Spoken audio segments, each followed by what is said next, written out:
నమస్కారం. PS news TV వార్తలకు స్వాగతం. ముందుగా వార్తల్లోని ముఖ్యాంశాలు. ఏపీలో 2 ఏళ్లు పూర్తి చేసుకున్న ఎన్డీఏ ప్రభుత్వం గత ప్రభుత్వం మిగిల్చిన సవాళ్లను అధిగమించామన్న సీఎం. అభివృద్ధి, సంక్షేమం, సుపరిపాలన అందించడమే లక్ష్యమని వెల్లడి. ప్రధాని మోదీ కేంద్ర ప్రభుత్వానికి కృతజ్ఞతలు.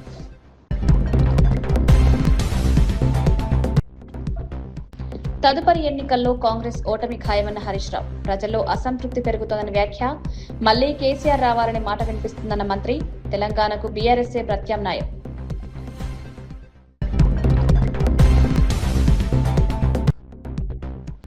ప్రజాస్వామ్యంలో తుది నిర్ణేతలు ప్రజలనన్న పవన్. రాష్ట్ర పునర్నిర్మాణం కోసం కూటమి ఏర్పడిందని స్పష్టీకరణ. ఎన్నికల హామీల అమలుకు ప్రభుత్వం కట్టుబడి ఉందని వెల్లడి. విశాఖ ఉక్కు ప్రైవేటీకరణ అడ్డుకుంటామని వ్యాఖ్య. మీనాక్షి నటరాజన్ నామినేషన్ తిరస్కరణపై జగ్గారెడ్డి ఆగ్రహం. మీనాక్షిపై క్రిమినల్ కేసులు, న్యాయ వివాదాలు లేవన్న జగ్గారెడ్డి. నామినేషన్ తిరస్కరణ అన్యాయం. ఈసీని అడ్డు పెట్టుకుని బీజేపీ కుట్రలు చేస్తోందని మండిపాటు.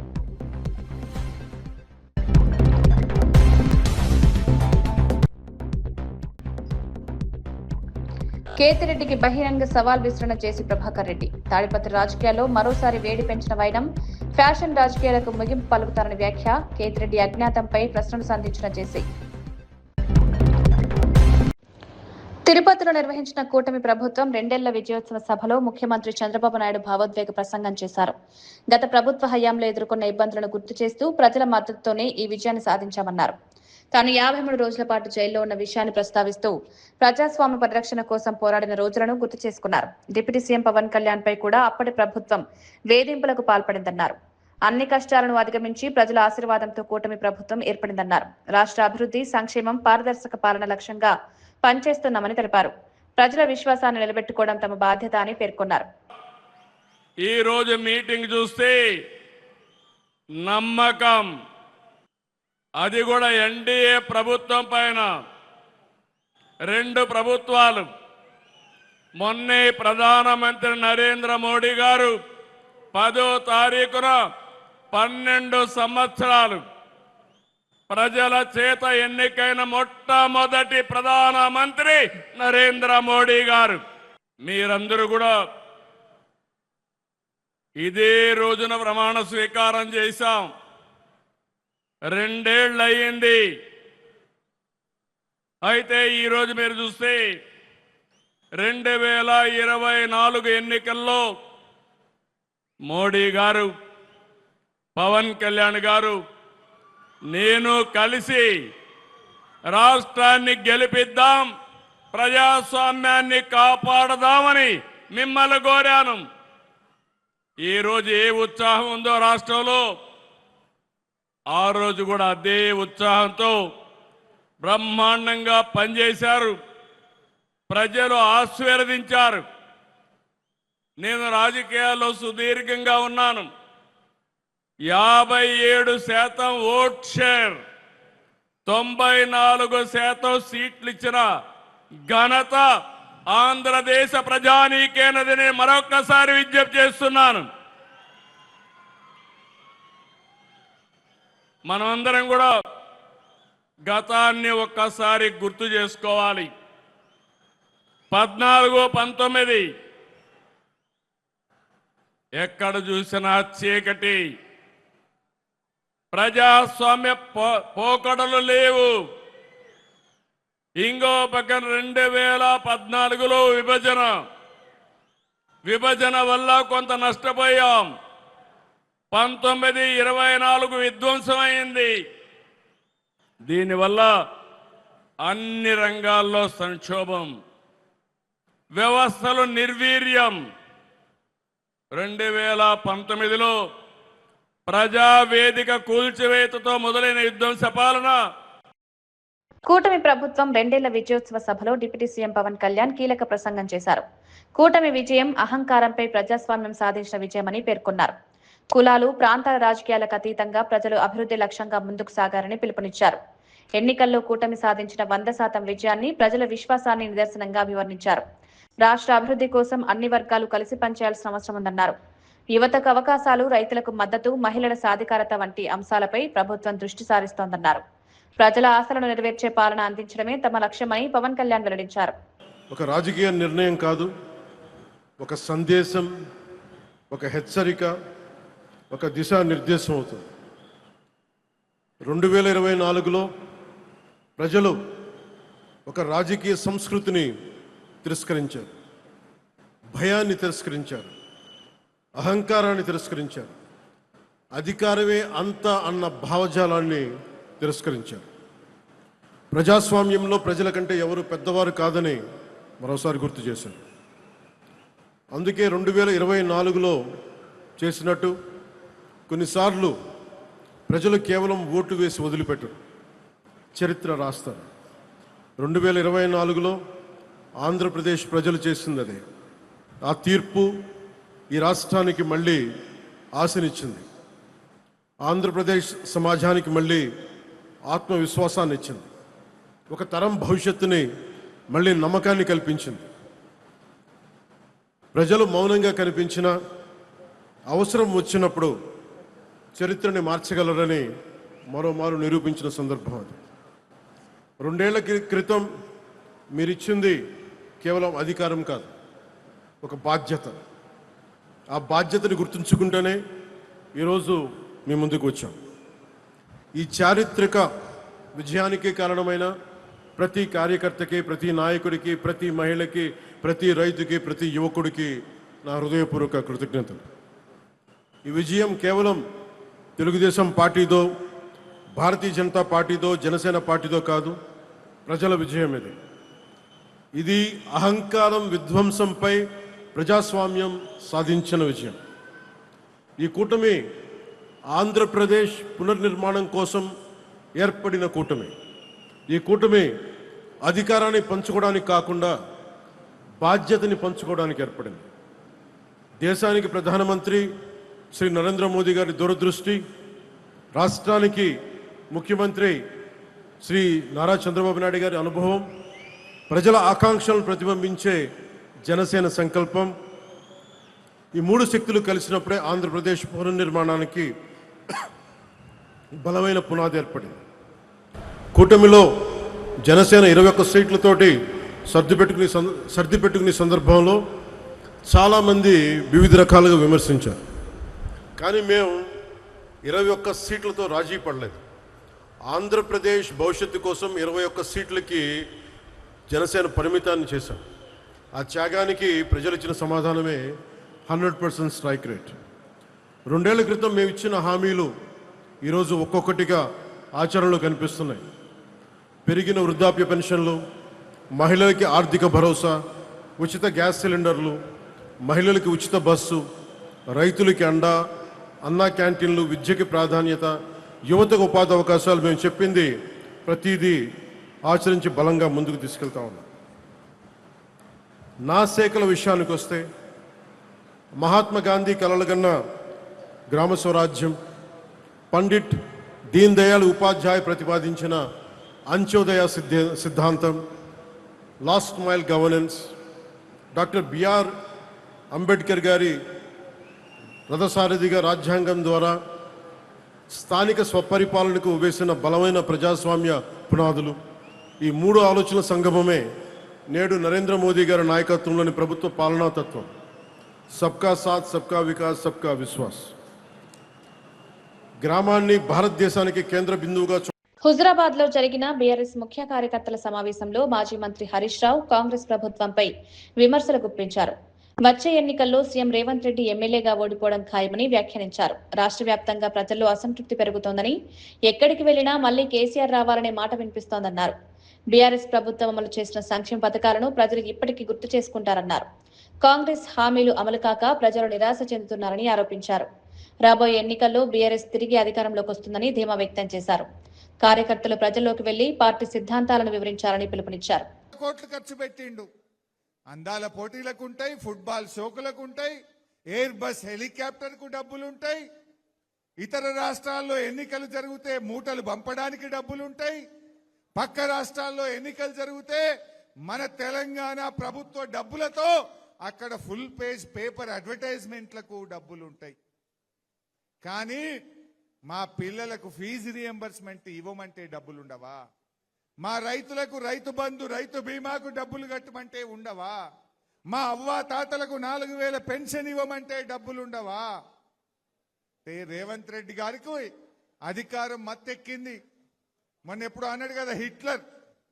రేవంత్ రెడ్డి గుర్తుపెట్టుకో, నీ హిట్లర్ పాలనను అంతం చేయడానికి ప్రజలు కంకణం కట్టుకున్నారు. నీ నియంత పాలనకు అంతం కావడానికి రోజుల దగ్గర పడ్డాయి. లెక్క పెట్టుకో మిస్టర్ రేవంత్ రెడ్డి అని నేను చెప్తా ఉన్నా. ఈ రేవంత్ రెడ్డి విషయం ప్రజలకు అర్థమైంది. మొన్నెక్కడో మాట్లాడిండు, బీఆర్ఎస్ పార్టీకి మలతాప ప్రతిపక్ష హోదా రాదు అన్నాడు. నిజమే కదా, మనకు ప్రతిపక్ష హోదా ఎందుకు? పాలకుల పక్ష హోదా రాబోతా ఉంది. ప్రతిపక్ష హోదా రాదు, పాలక పక్ష హోదా వస్తుంది. నీకు నీ పార్టీకి డిపాజిట్లు గల్లంతైతే గుర్తుపెట్టుకో రేవంత్ రెడ్డి అంటున్నా. ఈ మధ్య మీరు గమనించి ఉంటారు, ఢిల్లీలో ముఖ్యమంత్రి కేజ్రీవాల్ ఓడిపోయిండు, ఆయన ఎమ్మెల్యేగా ఓడిపోయిండు, ఆయన పార్టీ ఓడిపోయింది. బెంగాల్లో పోతే మమతా బెనర్జీ గారు ఎమ్మెల్యేగా ఓడిపోయిండు, ఆయన పార్టీ ఓడిపోయింది. తమిళనాడు పోతే స్టాలిన్ ముఖ్యమంత్రి ఎమ్మెల్యేగా ఓడిపోయిండు, ఆయన పార్టీ ఓడిపోయింది. రేపు తెలంగాణలో కూడా రేవంత్ రెడ్డి ఎమ్మెల్యేగా ఓడతాడు, ఆయన పార్టీ కూడా ఓడిపోతుంది. గ్యారంటీ మళ్ళొచ్చేది కేసీఆర్. ఎక్కడ పోయినా ప్రజలది ఒక్కటే మాట, కాంగ్రెస్ పోవాలే, కేసీఆర్ రావాలి. ఇలా అందరికీ ఇది అందరి మాట, విద్యార్థుల మాట, నిరుద్యోగుల మాట, రైతుల మాట, అవ్వాతాతల మాట, అక్కా చెల్లెళ్ళ మాట, మాట ఎవరిదైనా అందరిది ఒకే మాట, మళ్ళీ కేసీఆర్ రావాలి, బీఆర్ఎస్ రావాలి. ఇలా ప్రజల్లో స్పష్టత వచ్చింది. మరి మనం కూడా మంచిగా గట్టిగా పనిచేద్దాం. ఇవాళ తమ్ముడు కౌశిక్ రెడ్డి బాగా పనిచేస్తున్నాడు, గట్టిగా పోరాడుతున్నాడు. మొన్న డంప్ యార్డ్ హుజురాబాద్లో పెట్టద్దని అద్భుతమైన పోరాటం మీరు అందరు కలిసి చేసిండ్రు. గట్టికి కొట్లాడితే బిడ్డ నువ్వు బంద్ పెడతావా, నీ మీద సిఐడి కేసు పెడతామని బెదిరించిండ్రు. అక్రమ కేసు పెట్టి సిఐడి ఆఫీస్కు పిలిచిండ్రు. అయినా భయపడలే, పోరాటం ఆపలే. తప్పకుండా మీ డంప్ యార్డ్ విషయాన్ని రేపు రాబోయే అసెంబ్లీలో కౌశిక్ మాట్లాడతాడు, మేం మాట్లాడతాం, బీఆర్ఎస్ పార్టీ మాట్లాడుతుందని కూడా మనం చేస్తా ఉన్నా. ఇక్కడ కొన్ని డబ్బుల కోసం, నిధుల కోసం కౌశిక్ మీకు మాట ఇచ్చిండు. 100% మళ్ళొచ్చేది బీఆర్ఎస్ ప్రభుత్వం. ఈ హుజురాబాద్కు కేసీఆర్ గారి ఆశీస్సులతో ప్రత్యేక ప్యాకేజీ తెచ్చి అన్ని పనులు కూడా పూర్తి చేసుకుందాం. కాంగ్రెస్ చేసేదేం లేదు. ఇలా కాళేశ్వరం గురించి కూడా పెద్దలు చెప్పిన నేను వాళ్ళకి బోను, కానీ అసలు 2.5 ఏళ్ళు అయిపోయింది. ఇవాళ కాంగ్రెస్ పార్టీ మేడిగడ్డ రిపేర్ చేస్తలేరు. ఏపీలో కూటమి ప్రభుత్వం 2 ఏళ్లు పూర్తి చేసుకున్న సందర్భంగా జరిగిన సభలో మంత్రి నారా లోకేష్ ప్రసంగించారు. ప్రజాప్రభుత్వం 2 ఏళ్ల పాలనలో ప్రజలకు స్వేచ్ఛ లభించిందన్నారు. గత ప్రభుత్వ కాలంలో జరిగిన దాడులు, బెదిరింపులు, హింసాత్మక ఘటనలు ఇప్పుడు కనిపించడం లేదన్నారు. అభివృద్ధి, సంక్షేమం, పారదర్శక పాలనకు కూటమి ప్రభుత్వం ప్రాధాన్యమిస్తోందన్నారు. రాష్ట్రంలో పెట్టుబడులు, ఉపాధి అవకాశాలు పెంచేందుకు చర్యలు తీసుకుంటామని వెల్లడించారు. ప్రజల సమస్యలను త్వరితగతిన పరిష్కరించే దిశగా ప్రభుత్వం పనిచేస్తోందన్నారు. 2 సంవత్సరాల్లో సాధించిన విజయాలు ప్రజల సహకారంతోనే సాధ్యమయ్యాయని పేర్కొన్నారు. ఏంటో తెలుసా, క్రెడిట్ చోరీ జబ్బు, క్రెడిట్ చోరీ డిసార్డర్. ఏకంగా పేపర్లో వార్తలు వచ్చినాయి, ఆంధ్ర రాష్ట్రానికి ఆర్సిలర్ మిత్తల్ ప్రాజెక్ట్ వస్తుందని. ఆయన ప్రెస్ మీట్ పెట్టి ప్రాజెక్ట్ రావట్లేదు, పక్క రాష్ట్రానికి వెళ్తుందని చెప్పారు. గౌరవ ముఖ్యమంత్రి గారు, ఉప ముఖ్యమంత్రి గారు ఆ ప్రాజెక్ట్ కి శంకుస్థాపన వేస్తే, లేదు నేనే ఆ ప్రాజెక్ట్ ని తీసుకొచ్చానని ప్రెస్ మీట్ లో చెప్పే పరిస్థితి మన అందరం చూసాం. ప్రపంచం మొత్తం తిరిగి పెద్ద ఎత్తున గూగుల్ ని మన రాష్ట్రానికి తీసుకొస్తే వాళ్ళు అడ్డుపడ్డారు, కోర్టులో కేసేశారు. కానీ ఇప్పుడు ప్రెస్ ముందరకు వచ్చి మా వల్లనే గూగుల్ ప్రాజెక్ట్ వచ్చిందని చెప్పుకునే పరిస్థితి. ఇంకా కొన్ని సంవత్సరాలు పోతే ఆగస్ట్ 15 నాడు భారతదేశానికి స్వాతంత్రం తీసుకొచ్చింది మా తాత అని చెప్పుకునే పరిస్థితికి సిసిడి జగన్ వస్తాడు. జగన్ కొన్ని కంపెనీలు తీసుకొచ్చాడు. ఆ కంపెనీ పేర్లు మనం అందరం మర్చిపోయాం. ఆ కంపెనీ పేర్లు Andhra gold, president medal, gold medal. అలాంటి కంపెనీలు తీసుకొచ్చిన చరిత్ర ఆ పార్టీది. Google, Arcelor Mittal, royal Enfield fighter jet తయారు చేసిన పరిశ్రమలు తీసుకొచ్చిన చరిత్ర మా ఎన్డీఏ ప్రభుత్వాన్ని. చిన్నప్పుడు 10th క్లాస్ పేపర్ లీక్ లో టీచర్లు జగన్ ని చితకబాదారంట. అందుకే టీచర్లు చూస్తే ఆయన చాలా కోపం, కక్ష. అధికారంలో ఉన్నప్పుడు మద్యం షాపుల ముందల కాపులాగా నిలబెట్టారు ఆయన టీచర్ని. ఏకంగా మనం డిఎస్సి విడుదల చేస్తే 226 కేసులు ఆ డిఎస్సి పైన వేశారు. నిన్న ప్రెస్ మీట్ నేను చూసా. జగన్ నన్ను ప్రశ్నించట్లేదు, గౌరవ ముఖ్యమంత్రి చంద్రబాబు నాయుడు గారిని ప్రశ్నించట్లేదు, ఆంధ్ర రాష్ట్ర ప్రభుత్వాన్ని ప్రశ్నించట్లేదు. రాజ్యాంగం రాసిన అంబేద్కర్ గారిని ప్రశ్నిస్తున్నారు, రిజర్వేషన్లు ప్రశ్నిస్తున్నారు, రాజ్యాంగాన్ని ప్రశ్నిస్తున్నారు. అందుకే ఈ సభాముఖంగా జగన్ కి హెచ్చరిక జారీ చేస్తున్నా, మీరు ఎన్ని జన్మలు ఎత్తినా డిఎస్సి పూర్తి చేసి ఇచ్చిన హామీ నిలబెట్టుకున్న ఘనత మాది. మళ్ళీ డిఎస్సి నిర్వహిస్తాం. నిరుద్యోగ యువకులకి పెద్ద ఎత్తున ఉద్యోగాలు కల్పించే బాధ్యత ప్రజా ప్రభుత్వం తీసుకుంటుంది. ఈ జగన్ కి కనీసం దేశభక్తి అన్న కూడా లేదు. మేమందరం పోరాడి పెద్ద ఎత్తున సాగర్ డిఫెన్స్ అన్న పరిశ్రమని ఆంధ్ర రాష్ట్రానికి తీసుకొచ్చాం. కావల్లో కనీసం 1000 మంది మత్స్యకారుల పిల్లలకి ఉద్యోగాలు ఇచ్చే పరిశ్రమను మేము తీసుకొస్తే ఏకంగా వాళ్ళపైన ఆరోపణలు చేసి ఆ పరిశ్రమను కూడా తిప్పి పంపించాలని ప్రయత్నించారు. ఇప్పుడు విశాఖ ఉక్కు పైన కూడా మాట్లాడుతున్నారు. 2 సార్లు విశాఖ ఉక్కు సంక్షోభంలో పడితే ఆ ఉక్కు ఫ్యాక్టరీని కాపాడిన ఘనత చరిత్ర ఒక ఎన్డీఏ ప్రభుత్వాన్ని. మన విశాఖ ఉక్కులో ఒక యాక్సిడెంట్ జరిగింది. కాంగ్రెస్ నాయకురాలు మీనాక్షి నటరాజన్ ఎన్నికల అధికారుల తీరుపై తీవ్ర అసంతృప్తి వ్యక్తం చేశారు. ప్రజాస్వామ్య వ్యవస్థలో నిష్పక్షపాతంగా వ్యవహరించాల్సిన అధికారులు స్పందించకపోవడం ఆందోళన కలిగిస్తోందన్నారు. కాంగ్రెస్ నాయకులు కలిసేందుకు ప్రయత్నించినా అధికారులు స్పందించలేదని ఆరోపించారు. నిబంధనలను సాకుగా చూపించి అన్యాయం చేస్తున్నారని విమర్శించారు. ఎన్నికల ప్రక్రియ పారదర్శకంగా సాగాలంటే అధికారుల బాధ్యతాయుత వైఖరి అవసరమన్నారు. ప్రజాస్వామ్య విలువలను కాపాడే విధంగా వ్యవహరించాలని కోరారు. రాజకీయ ఒత్తిళ్లకు లొంగకుండా ఎన్నికల వ్యవస్థ స్వతంత్రంగా ఉండాలని అభిప్రాయపడ్డారు. देश के संविधान के साथ हुआ है जो इलेक्शन कमीशन ने किया है। मेरा कोई आरोप माननीय उच्चतम न्यायालय के ऊपर नहीं है, उन्होंने तो अपना एक निर्णय दिया, लेकिन इलेक्शन कमीशन के रिटर्निंग ऑफिसर्स कॉम्प्रोमाइज थे। ये मैंने पहले दिन भी कहा। इलेक्शन कमीशन ऑफ इंडिया के पास जब हमारे लोग गए तो उन्होंने 48 घंटे तक भी कोई जवाब नहीं दिया। माननीय उच्चतम न्यायालय ने कम से कम हमारी बात की सुनवाई की और उस पर अपना एक फैसला दिया, लेकिन चुनाव आयोग इस तरह से मिला हुआ है कि उन्होंने उसके लिए कोई अपनी तरफ से कोई जवाब तक नहीं दिया। और आज तो ये भी ताज्जुब की बात है कि हमारा जो मामला चल रहा है वो रिटर्निंग ऑफिसर्स और इलेक्शन कमीशन के खिलाफ था, लेकिन आज स्टेट ऑफ मध्य प्रदेश ने अपना भी वकील खड़ा किया। तो इससे आराम से समझ में आता है कि क्या साठगांठ चल रही है और क्या कहां पर हो रहा है। मीनाक्षी जी आप थी वहाँ पे, खुद प्रेजेंट थी? हाँ, मैं ऑनलाइन थी। मैं ऑनलाइन प्रेजेंट, पूरी दलील सुनी। हाँ, क्या आप सेटिस्फाइड हैं जो सरकार? देखिए, मैं तो पहले दिन से कह रही हूँ कि चुनाव आयोग कॉम्प्रोमाइज्ड है, चुनाव आयोग की साठगांठ है। और आज ये एक तरह से और भी प्रूव हुआ, जबकि स्टेट ऑफ मध्य प्रदेश का वकील वहाँ पे खड़े होते हैं तो ये तो स्टेट ऑफ मध्य प्रदेश का मामला ही नहीं है ना। राज्यों के तो खिलाफ ये कोई राज्यों के खिलाफ हम लड़ाई नहीं लड़ रहे थे, हम तो चुनाव आयोग की बात कर रहे थे। हम अपने रिटर्निंग ऑफिसर्स के कॉम्प्रोमाइज होने की बात कर रहे थे और वो जनता के सामने एक्सपोज हुए हैं। मैम आप ये मानती हैं कि कहीं ना कहीं इसके अंदर जो चीजें प्रोसीजर है तो जब आप नहीं कर रहे, आलू भाई मुझे एक आपको मानती है? సుల్లూరుపేట మున్సిపాలిటీ కార్యాలయంలో ట్రాన్స్జెండర్ల కోసం ప్రత్యేక ప్రజా దర్బార్ నిర్వహించారు. ఈ కార్యక్రమంలో ఎమ్మెల్యే నిలవల విజయశ్రీ నేరుగా ట్రాన్స్జెండర్లతో సమావేశమై వారి సమస్యలు, అవసరాలను అడిగి తెలుసుకున్నారు. ప్రభుత్వం అమలు చేస్తున్న అన్ని సంక్షేమ పథకాలు అర్హులైన ప్రతి ట్రాన్స్జెండర్కు అందేలా చర్యలు తీసుకుంటామని హామీ ఇచ్చారు. టిట్కో గృహాల్లో ప్రత్యేక బ్లాక్ కేటాయింపు అంశాన్ని ప్రభుత్వ దృష్టికి తీసుకువెళ్తామన్నారు. చదువుకున్న ట్రాన్స్జెండర్లకు ఉద్యోగావకాశాలు, ఉపాధి భద్రత కల్పించేందుకు కృషి చేస్తామని వెల్లడించారు. సమస్యలు ఏవైనా ఉంటే నిర్భయంగా తన దృష్టికి తీసుకురావాలని సూచించారు. సమాజంలో ట్రాన్స్జెండర్లు గౌరవప్రదంగా జీవించే పరిస్థితులు కల్పించడమే ప్రభుత్వ లక్ష్యమని విజయశ్రీ స్పష్టం చేశారు.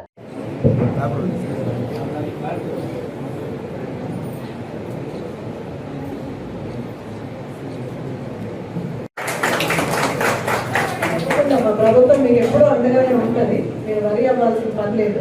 ఏదైనా ఉంటే మేము చూస్తాం. ఎవరైనా మాట్లాడతారా? సరే, మీరు చెప్పిన అన్ని ఇష్యూస్ కూడా నోట్ చేసుకున్నాం. జాబ్స్ ఏమన్నా చదువుకున్న ఎడ్యుకేషన్ పిల్లలు ఉన్నారు, వాళ్ళకి ఏదైనా చిన్న జాబ్ ఇచ్చినా కూడా చేసుకోవడం కూడా మాకేం ఇష్టం లేదు. పోనీ ప్రభుత్వం గురించి ఏమైనా మాట్లాడతారా? చాలా సంతోషంగా ఉన్నాడు. అసలు వచ్చిన తర్వాత ఒక కార్ సెంటర్ ఏది పట్టించుకోవడం కానీ ఏది కానీ ప్రభుత్వం వచ్చింది. ఫస్ట్ టీడీపీ ప్రభుత్వమే మాకు పెన్షన్ ఇచ్చారు. ఇప్పుడు ఇల్లు ఇంతగా మా కోసం పోరాడుతున్నారు. ఇంకోటి జాబ్స్ కూడా ఇచ్చేస్తే సంతోషంగా మాకు ఈ వెడ్డింగ్ చేయడం కూడా మాకు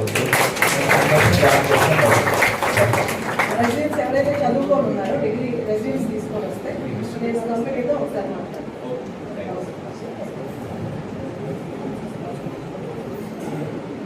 ఏఐసీసీ అధ్యక్షుడు మల్లికార్జున ఖర్గే ఎన్నికల వ్యవస్థ పనితీరుపై తీవ్ర విమర్శలు చేశారు. ప్రజాస్వామ్యాన్ని కాపాడాల్సిన అధికారులు తమ బాధ్యతలను సక్రమంగా నిర్వర్తించడం లేదని ఆరోపించారు. నిబంధనలను సాకుగా చూపి కొందరిని అన్యాయంగా తిరస్కరిస్తున్నారని మండిపడ్డారు. ప్రజాస్వామ్య వ్యవస్థలో పారదర్శకత, నిష్పక్షపాత వైఖరి అత్యంత ముఖ్యమని గుర్తు చేశారు. ఎన్నికల ప్రక్రియలో అధికారుల వ్యవహార శైలి ప్రజల్లో అనుమానాలకు తావిస్తోందన్నారు. ప్రజల విశ్వాసాన్ని నిలబెట్టేలా సంస్థలు పనిచేయాల్సిన అవసరం ఉందని పేర్కొన్నారు. ప్రజాస్వామ్య విలువలకు విరుద్ధంగా జరిగే చర్యలను కాంగ్రెస్ పార్టీ ప్రశ్నిస్తూనే ఉంటుందని స్పష్టం చేశారు. దేశంలో ప్రజాస్వామ్య పరిరక్షణ కోసం నిరంతర పోరాటం కొనసాగుతుందని ఖర్గే తెలిపారు. During my MLA period and also Parliament and also in Rajya Sabha. So really I am thankful to the people of Karnataka and also the people of my party and all of you, because you all cooperated with me so that I can survive the longest serving a public representative. Thank you. Sir, Supreme Court ने Meenakshi Natarajan case में अभी supreme court ने आदेश दिया है कि वो दखल अंदाज नहीं करना चाहते हैं, वो हाई कोर्ट की तरफ जा सकते हैं. सर, मीनाक्षी नटराजन केस में सुप्रीम कोर्ट ने अभी ऑर्डर दिया है सर कि वो दखल अंदाज नहीं करना चाहते हैं, वो हाई कोर्ट जा सकते हैं. ठीक है, वो उनका कहना क्या है. पहले इलेक्शन कमीशन, फिर बाद में हाई कोर्ट, फिर उसके बाद आप सुप्रीम कोर्ट आओ, ये उनका कहना है. लेकिन ये ऐसा स्पेशल केस है कि आप जितना टाइम दिए उतना ही ये केस को लंबित किया जाएगा. इसीलिए हम ये चाहते थे कि सुप्रीम कोर्ट इसको रिलीफ दे. फिर भी उन्होंने जो कहा है उसी तरह से हम हाई कोर्ट जाएंगे. और ये तो उनका रिजेक्शन ये इलीगल है, ये मॉरल है, एंटी डेमोक्रेटिक है. और जो सरकार ने कराया है ये मोदी जी के इशारे के बिना नहीं होता, ऐसी बड़ी चीजें. और मोदी जी ये पर्पसली कांग्रेस पार्टी को खत्म करने के लिए, डेमोक्रेसी को खत्म करने के लिए ये साजिश रख के हर जगह वो अपने लोगों को बिठाकर, रिटर्निंग ऑफिसर्स जो खास करके उनके चाहने वाले लोगों को वहां पर बिठाकर ऐसी चीजें कर रहे हैं. और यही चीज उन्होंने झारखंड में की है कि एक बड़े कॉरपोरेट मालिक के आदमी को वहां पर बिठाया और जिनको मेजॉरिटी नहीं है वैसे आदमी को वहां पर बिठाया है. तो इसका मतलब क्या है कि वोट या तो परचेस करना या डिवाइड करना या कॉर्पोरेट ऑफिस का एजेंट वहां पर इलेक्ट होके आना. तो इसीलिए हम ये चाहते हैं कि डेमोक्रेसी में ये होम मिनिस्टर हो, प्राइम मिनिस्टर हो, उनके लोगों का दखलंदाज नहीं होना चाहिए. मैं ये नहीं कह रहा कि प्राइम मिनिस्टर खुद ही करे, लेकिन उन्होंने ऐसे लोगों को बिठाया है, आरएसएस के एजेंटों को हर जगह. या తాడిపత్రిలో రాజకీయ వాతావరణం మరోసారి వేడెక్కింది. మాజీ ఎమ్మెల్యే కేతిరెడ్డి పెద్దారెడ్డి ఇంటి సమీపానికి చేరుకున్న జేసీ ప్రభాకర్ రెడ్డి అనుచరులతో కలిసి రోడ్డుపై బైఠాయించి నిరసన తెలిపారు. తాడిపత్రిలోకి రానివ్వమంటూ కేతిరెడ్డికి సవాల్ విసిరారు. గత ప్రభుత్వంలో ఈ చట్టాలు ఎక్కడికి పోయాయని ప్రశ్నించారు. ఇది టీడీపీ, వైఎస్ఆర్సీపీ మధ్య పోరు కాదని, కేవలం జేసీ ప్రభాకర్ రెడ్డి, కేతిరెడ్డి పెద్దారెడ్డి మధ్య రాజకీయ పోరాటమని వ్యాఖ్యానించారు. ఫ్యాక్షన్ రాజకీయాలకు తానే ముగింపు పలుకుతారన్నారు. ఎన్నికల తర్వాత పెద్దారెడ్డి అజ్ఞాతంలోకి ఎందుకు వెళ్లారని ప్రశ్నించారు.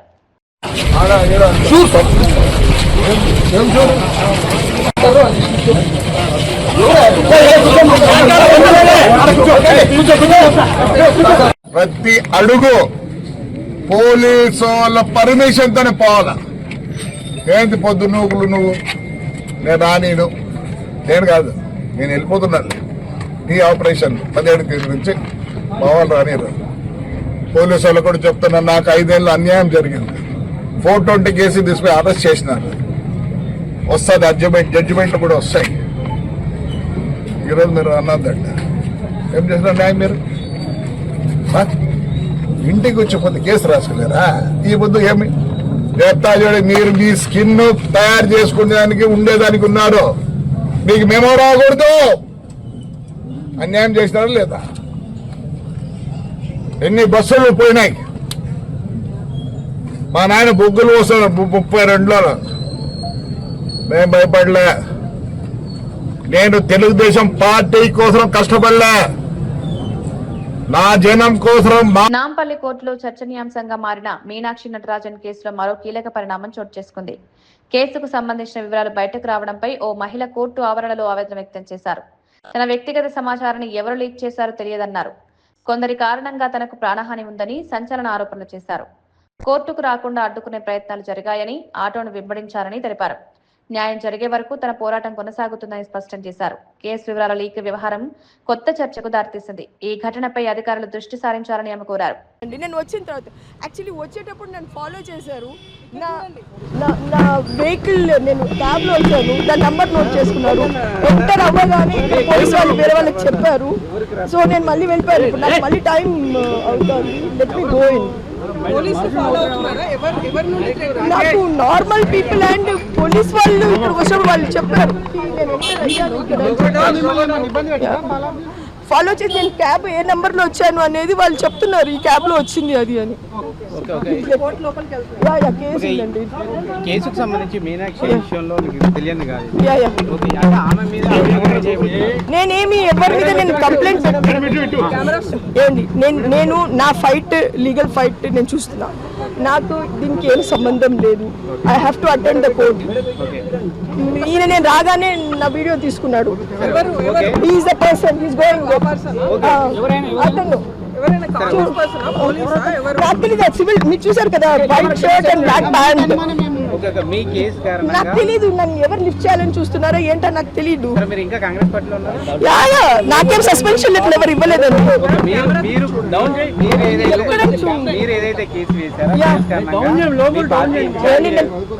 నాకు ఫస్ట్ కావాల్సిన నాకు సెక్యూరిటీ అండి.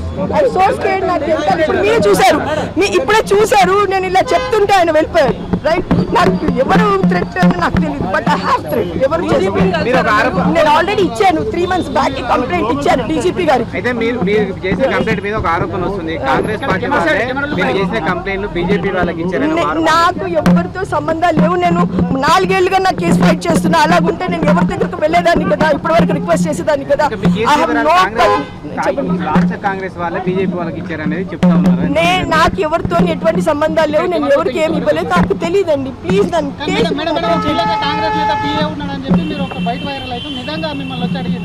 అంటే జనరల్ గా ఇప్పుడు ఇలా వచ్చారో అలాగే జరిగింది. దీని గురించి అని నేను పర్టికులర్ గా ఏం చెప్పలా. నాకు థ్రెట్ ప్లీజ్ అండి. నాకు ఇప్పుడు థ్రెట్ ఉంది. మీ ముందలే చూశారు, వీడియో తీస్తున్నారు. వాళ్ళు చెప్పగానే వాళ్ళు వెళ్ళిపోయారు. ప్లీజ్ నాకు కొంచెం రిలీఫ్ ప్లీజ్. నాకు థ్రెట్ ఉంది, ఫస్ట్ అది చూడండి.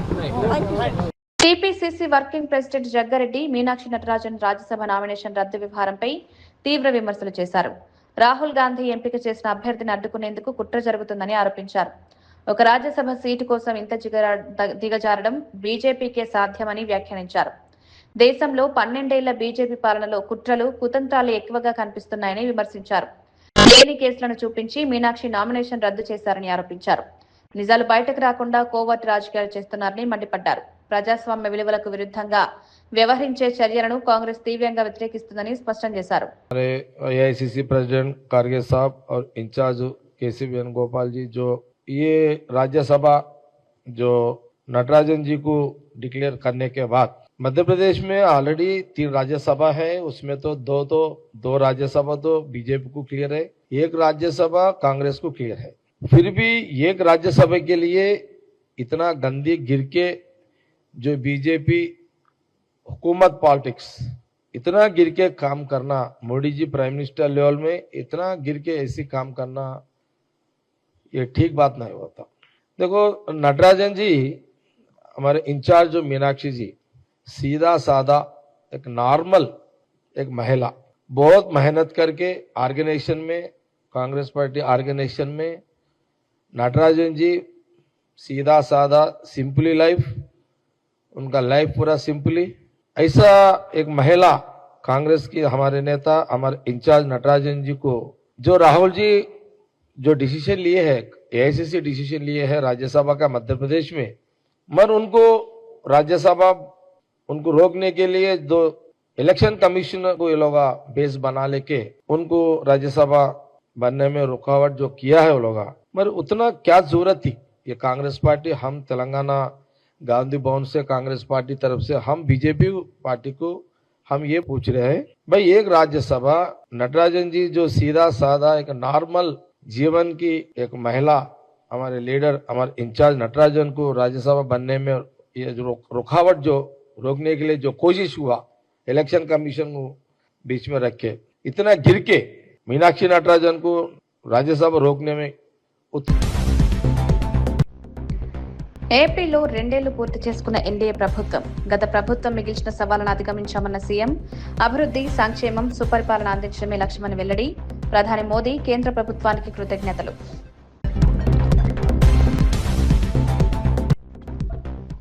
తదుపరి ఎన్నికల్లో కాంగ్రెస్ ఓటమి ఖాయమన్న హరీష్ రావు. ప్రజల్లో అసంతృప్తి పెరుగుతోందని వ్యాఖ్య.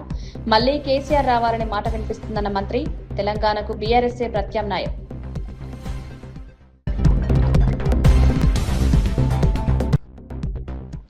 ప్రజాస్వామ్యంలో తుది నిర్ణేతలు ప్రజలనన్న పవన్. రాష్ట్ర పునర్నిర్మాణం కోసం కూటమి ఏర్పడిందని స్పష్టీకరణ. ఎన్నికల హామీల అమలుకు ప్రభుత్వం కట్టుబడి ఉందని వెల్లడి. విశాఖ ఉక్కు ప్రైవేటీకరణ అడ్డుకుంటామని వ్యాఖ్య. మీనాక్షి నటరాజన్ నామినేషన్ తిరస్కరణపై జగ్గారెడ్డి ఆగ్రహం. మీనాక్షిపై క్రిమినల్ కేసులు, న్యాయ వివాదాలు లేవన్న జగ్గారెడ్డి. నామినేషన్ తిరస్కరణ అన్యాయం, ఈసీని అడ్డు పెట్టుకుని బీజేపీ కుట్రలు చేస్తోందని మండిపాటు.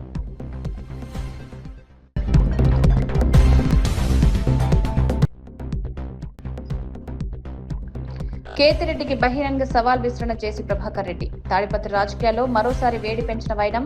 ఫ్యాషన్ రాజకీయాలకు ముగింపు పలుకుతారని వ్యాఖ్య. కేతిరెడ్డి అజ్ఞాతంపై ప్రశ్నలు సంధించిన జేసీ.